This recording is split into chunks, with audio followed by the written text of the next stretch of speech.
Praise the lord. ప్రభునేసు నామములో అందరికీ వందనములు.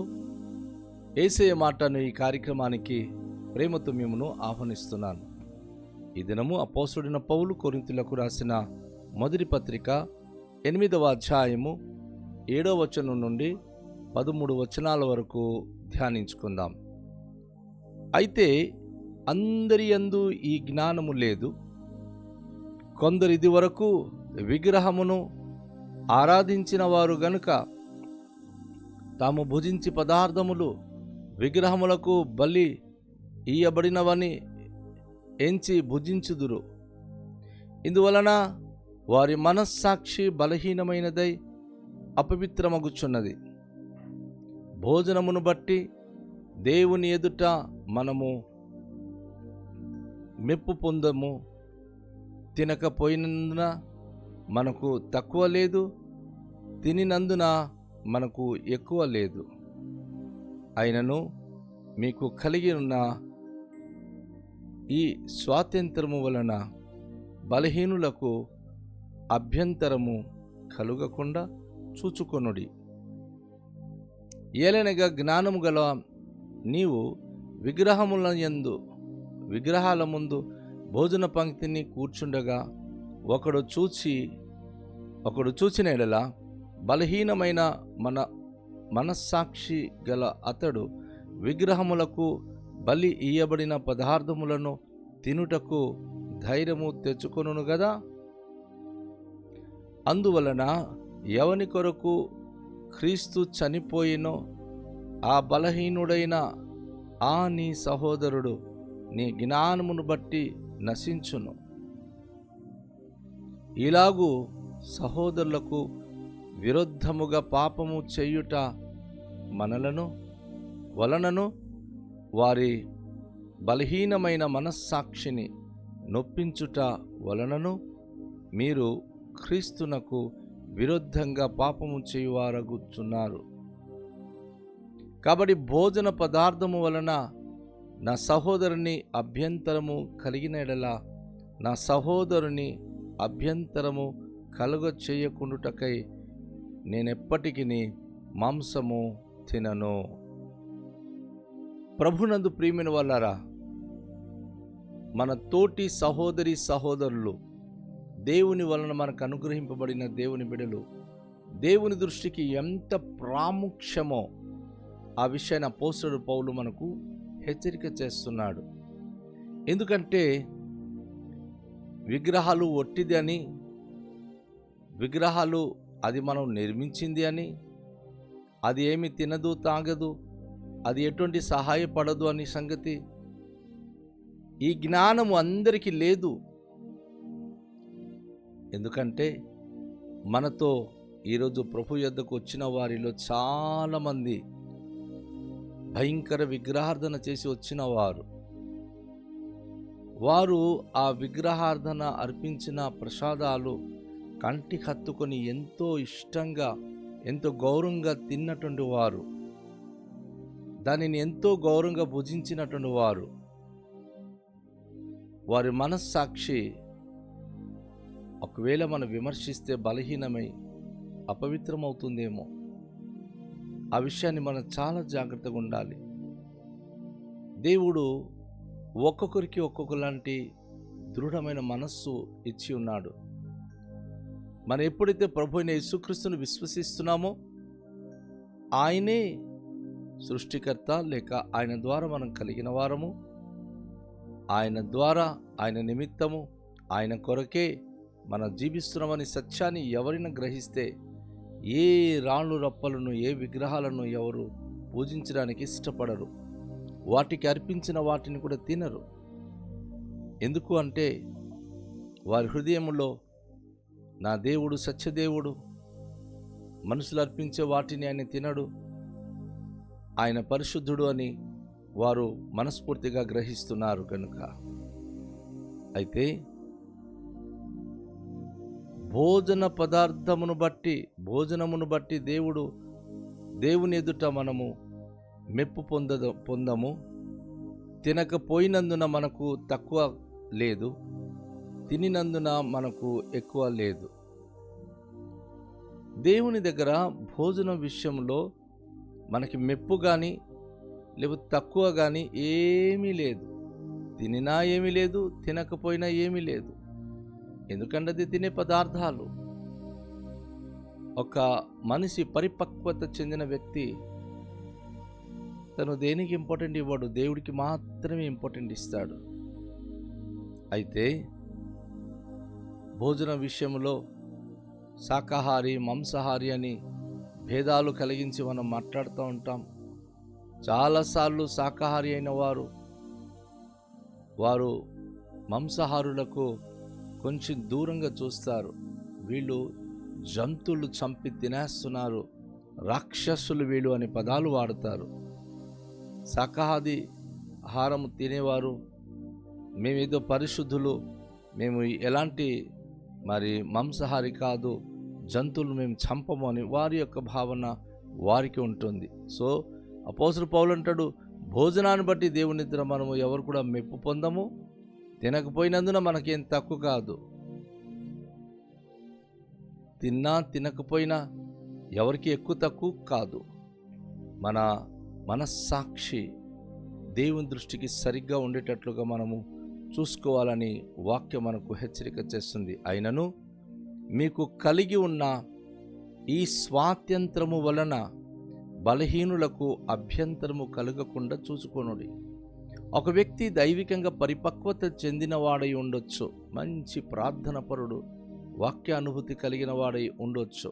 కాకపోతే తనకున్నటువంటి శక్తి, తనకున్నటువంటి స్వాతంత్రము, ఏదైనా తినొచ్చు, ఏదైనా తాగొచ్చు అని ఈ మధ్యకాలంలో యూట్యూబ్లో చాలా సంచలనం చేశారు. ప్రసాదాలు తినొచ్చు, అందులో ఏమీ లేదని బహిరంగ తినడం చాలామంది దాని విషయంలో అభ్యంతరం పడ్డారు. దేవుని వాక్యం ఏం చెప్తుందంటే, అనేక మంది బలహీనులైనటువంటి మన బిడ్డలు, మన సహోదరులు వారి బలహీనతలో ఉంటుండగానే యేసు ప్రభువారు మన కొరకు చనిపోయి రక్షణ అనుగ్రహించాడు. మనం మళ్ళా బలహీనతలో ఉండిపోకూడదు. కనుక దేవుడు మనకిచ్చిన స్వతంత్రమును బట్టి బలహీనులైనటువంటి మన సహోదరులు వారు ఏ మాత్రం అభ్యంతరపడకుండా చూసుకోవాలి, వారు దిగజారిపోకుండా చూసుకోవాలి.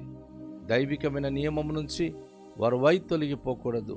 ఏలనగా జ్ఞానము గల నీవు విగ్రహములయందు భోజన పంక్తిని కూర్చుండగా, నీకు దేవుడు మంచి జ్ఞానం ఇచ్చాడు, వివేకం ఇచ్చాడు. నువ్వు మంచి పాస్టర్ అయ్యవచ్చు, మంచి ఆత్మీయమైనటువంటి తల్లి కావచ్చు, బైబిల్ జ్ఞానం ఉండొచ్చు, ఇందులో ఏమీ లేదు అని ధైర్యంగా నీలో ఉండొచ్చు.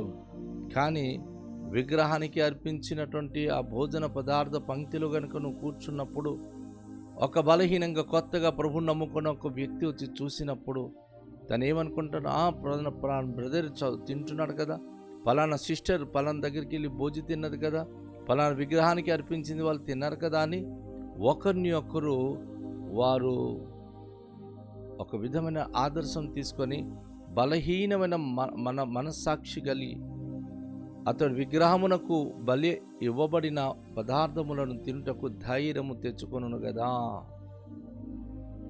బలహీనమైన మన సహోదరులు దైవికంగా వారికి మనం బలపరిచి ఆత్మీయంగా ఉండాలని, ఎవరి కొరకు యేసయ్య చనిపోయి ఆధ్యాత్మిక స్థితిలో నిర్మించాలని ఆశపడుతున్నాడు. నీవు ఏదో విశ్వాసుల పరిపక్వత కలిగిన వ్యక్తి అని చెప్పి విగ్రహానికి అర్పించిన వాటిని కనుక నువ్వు తినగలిగితే, నీ తోటి సహోదరుడు నేను చూసినప్పుడు వాళ్ళు తింటున్నారు, మనం తింటే తప్ప, మనం కూడా తినొచ్చులే అని ప్రతి విగ్రహానికి అర్పించిన వాటిని తింటారు. దాని ద్వారా నష్టపోయేది మనమే. అందులో విగ్రహానికి సంబంధించింది ఏమీ లేదు అని మనకు తెలుసు, కానీ దాన్ని తినుట ద్వారా అనేక మంది ఇది అపవిత్రత కలుగుతుంది అని మనసులో ఎక్కడో ఒక సంకుచితమైన మనోభావం ఉంది. అది చాలా వరకు మనను బలహీనపరుస్తుంది.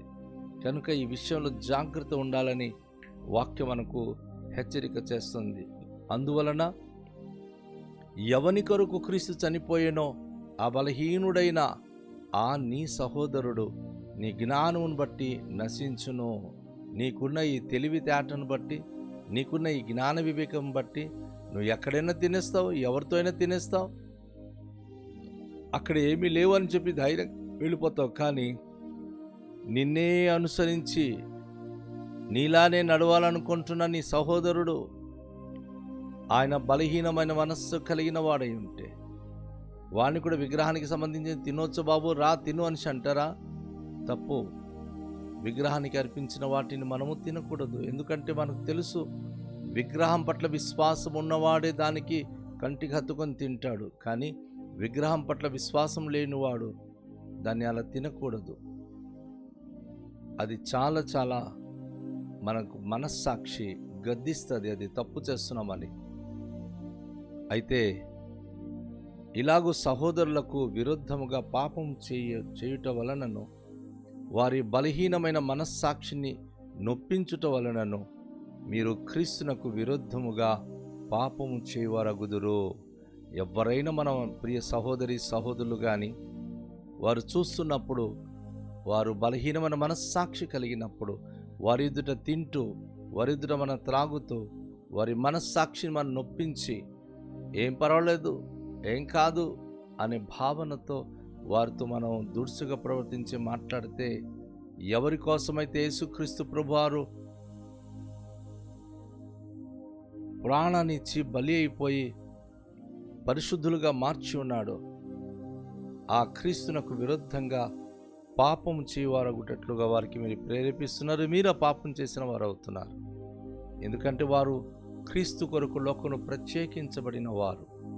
పేతురు భక్తుడు అపోస్తుల కార్యం గ్రంథంలో అన్నాడు కదా, మీరు ఈ తరము వారికి వేరే రక్షణ పొందుడి.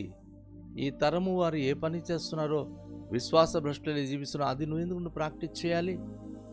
విగ్రహానికి అర్పించిందో, విగ్రహాలకు ఇచ్చిన ప్రసాదాలు తినడమో అందులో ఏమీ లేదు, దేవుడు చెప్పాడు కదా అని తినేస్తే ఎవరిని చూచినప్పుడు ఇదేటి క్రైస్తువులు వీళ్ళన్నీ తినేస్తున్నారని మిమ్మల్ని ఎంతో దూషించి మాట్లాడినప్పుడు అది దేవునికి దూషణ కలుగుతుంది. కనుక ఆ విషయంలో జాగ్రత్త కలిగి ఉండాలని దేవుని యొక్క వాక్యం మనకు హెచ్చరిక చేస్తుంది. కాబట్టి భోజన పదార్థము వలన నా సహోదరుని అభ్యంతరము కలిగిన ఎడలా నా సహోదరునికి అభ్యంతరము కలుగ చేయకుండాటకై నేను ఎప్పటికీ మాంసము తినను. అపోస్తలుడు పౌలు అంటున్నాడు, ఒకవేళ నేను తినే పదార్థాన్ని బట్టి కనుక నా సహోదరుడికి అభ్యంతరం అయితే భోజనం నేను మాంసం మానేస్తాను. మాంసం అంటే అందరికీ ప్రీతే కదా. కానీ ఏదైతే నా దేవునికి దూషణ పాలు చేస్తుందో, బైబిల్ లేడా? భక్తుడైన దానియేలు, సద్రకు, మేషకు, అబేద్నెగో వారు దేవుని కోసమని మాంసాహారం మానుకొని శాకాహారిగా మారిపోయారు. కాబట్టి ఈరోజు దేవుని మహిమ కొరకు, మన తోటి సహోదరి సహోదరులను గెలుచుట కొరకు కొన్ని విషయాలు మానుకోవడానికి మనం ఎప్పుడు కూడా సందేహించకూడదు. ఈ వాక్యం మన జీవితాలకు దీవెనకరంగా ఉండినట్లుగా రండి తలలుంచుకుని ప్రార్థన చేద్దాం. తండ్రి, మీకు వందనాలు. విగ్రహాలు ఒట్టిదని గ్రహించి దానికి అర్పించిన వాటిని మేము తినకుండా, మీ దృష్టికి తప్పు చేయకుండా మా తోటి సహోదరి సహోదరులకు ప్రభువా వారి మనస్సాక్షికున్న బలహీనతల్లో వారు బలహీనులు కాకున్నట్లు ధైర్యం కలిగించడానికి ఏ రీతిగా మేము ఉండాలో, ఏ రీతిగా మేము వారికి ప్రోత్సాహకరంగా ఉండాలో అటు భావం మాకు దయచేసి నడిపించుమని మహిమ ఘనత ప్రభావాలు మీకే చెల్లిస్తూ యేసు నామంలో ప్రార్థిస్తున్నాము తండ్రి, ఆమేన్. అందరికీ షాలోం. ప్రభు మనను దీవించునుగాక.